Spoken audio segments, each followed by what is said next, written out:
Governor Sindh Kamran Khan Tessori کی PIB میں JDC کے دفتر آمد ہوئی۔ اس موقع پر سربراہ ظفر عباس نے ادارے کی فلاحی منصوبے سے ان کو آگاہ کیا، جبکہ سیلاب متاثرین کے لیے 50,000 راشن بیگز تیار کرنے کے حوالے سے بریفنگ دی گئی، جبکہ گورنر سندھ نے راشن بیگز کی تیاری پر مامور تمام ورکرز کو شاباش بھی پیش کی۔ گورنر سندھ نے راشن بیگز کی تیاری میں بھی حصہ لیا، جبکہ دنیا اور آخرت کی فلاح دکھی انسانیت کی خدمت میں حصہ لینے پر گورنر سندھ نے کہا کہ JDC دکھی انسانیت کے لیے نمایاں خدمات انجام دے رہا ہے۔ اس وقت سیلاب متاثرین کے لیے مشکلات سے دوچار ہو رہے ہیں، ہم سب کو مشکلات میں گھرے اپنے بھائیوں کا بھرپور ساتھ دینا ہوگا۔ جبکہ دوسری جانب گورنر سندھ کامران خان ٹیسوری سے آل پاکستان انجمن تاجران سندھ کے 8 رکنی وفد کی ملاقات ہوئی۔ وفد کی سربراہی جاوید قریشی نے کی، جبکہ وفد نے لوڈ شیڈنگ، اسٹریٹ کرائمز، دوہرے ٹیکسز اور دیگر مسائل سے گورنر سندھ کو آگاہ کیا،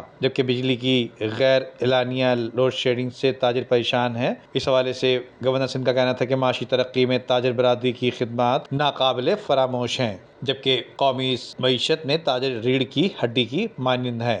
تاجر برادری کے مسائل ترجیحی بنیادوں پر حل کیے جائیں گے۔ جبکہ اس کے علاوہ گورنر سندھ کامران خان ٹیسوری سے کراچی کی مختلف مارکیٹوں کی ایسوسی ایشن کے سربراہوں کے وفد کی ملاقات ہوئی، جس میں سیلانی ویلفیئر انٹرنیشنل کے سربراہ مولانا بشیر فاروقی بھی اس موقع پر موجود تھے۔ وفد نے مارکیٹوں کے اطراف صحت و صفائی کی صورتحال، تجاوزات، لوڈ شیڈنگ، اسٹریٹ کرائمز اور دیگر مسائل سے گورنر سندھ کو آگاہ کیا۔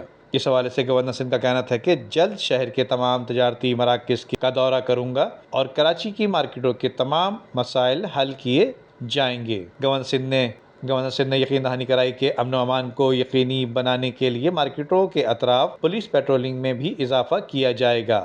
اس حوالے سے تاجر برادری نے مسائل تفصیل سے سننے پر گورنر سندھ کا شکریہ ادا کیا، جبکہ گورنر سندھ نے حضرت عبداللہ شاہ غازی کے مزار پر میڈیا سے بات چیت کرتے ہوئے کہا کہ سندھ صوفیہ اور اولیاء کرام کی سرزمین ہے۔ اس خطے میں ان کے عمل و کردار کے باعث اسلام پھیلا ہے۔ انہوں نے ہمیشہ محبت، اخوت اور بھائی چارے کا درس دیا۔ گورنر سندھ کا کہنا تھا کہ حضرت عبداللہ شاہ غازی اولیاء کرام میں نمایاں مقام رکھتے ہیں، جبکہ درگاہ پر زائرین کی سیکورٹی کے مکمل انتظامات کیے گئے ہیں، جبکہ گزشتہ 25 سال سے اس درگاہ پر حاضری دے رہا ہوں، جبکہ نئے بلدیاتی قانون پر متحدہ اور پیپلز پارٹی میں مثبت پیش رفت ہوئی ہے۔ جبکہ اس موقع پر سیلانی ویلفیئر کے سربراہ مولانا بشیر فاروقی کی حضرت عبداللہ شاہ غازی یونیورسٹی کے قیام کی تجویز پر بھی غور کر رہے ہیں۔ اس سلسلے میں وزیر اعلیٰ سندھ سے بات چیت کروں گا۔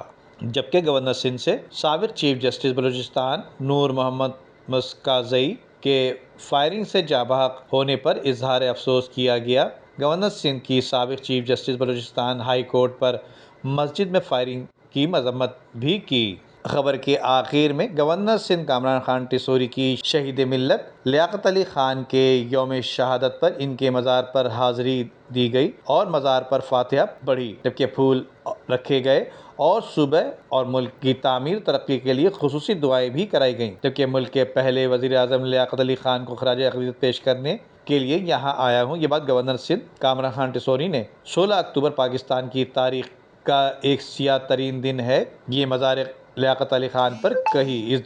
اس دن ملک کے پہلے وزیر اعظم کو شہید کیا گیا، جبکہ پاکستان شہید ملت کا عشق تھا جس کے لیے انہوں نے دن رات محنت کی، اور وہ قائد اعظم کے سچے دست راست بھی تھے۔ بابائے قوم نے انہیں ملک کا پہلا وزیر اعظم منتخب کیا اور انہوں نے قائد اعظم کے ساتھ مل کر نوزائیدہ مملکت کو مستحکم بنانے کی جدوجہد کی۔ بابائے قوم کے انتقال کے بعد بھی انہوں نے اپنے اس مشن کو جاری رکھا اور شہادت کے وقت بھی انہیں پاکستان کی سلامتی کی فکر تھی۔ گورنر سندھ نے کہا کہ نوجوان نسل کو شہید ملت کی خدمات سے روشناس کروانے کی ضرورت ہے۔ Nadeem Siddiqui, M7 city news, Karachi.